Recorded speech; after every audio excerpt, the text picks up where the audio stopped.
Great to be joined by Bill, Tony and Eddie Jordan, and I'd have to start with my fellow Irishman. Eddie, looking ahead to the Formula 1 conclusion next weekend, can Lewis Hamilton hold his nerve, keep his bottle and finally become world champion?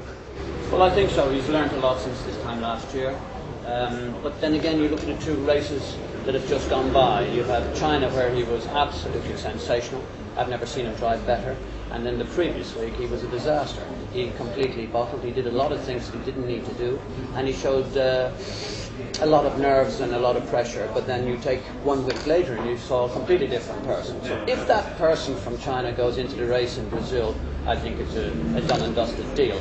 But it does depend on the movement. To be in Brazil, to see 150,000 people all cheering for the one guy in Massa, that will have an influence. But it could have an influence on Massa too. Who knows? Because that pressure builds up inside you, where you know the whole estimation of the country is behind you, and sometimes it has effects on you, and you feel that the pressure is too much.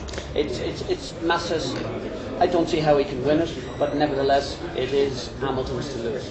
And if I would just ask you for next year's championship, 2009, who would maybe a young driver that punters out there could keep their eye on to follow for next year's championship? Well, I spent a lot of time when I was at Jordan, particularly with the young drivers, bringing them on and saying, and this guy Sebastian Vettel, he's already won a race in the West. He is quite sensational. He is the new Michael Schumacher. He's a young hope of Germany, and he's already had, I think the significance about anything in sport is being able to win.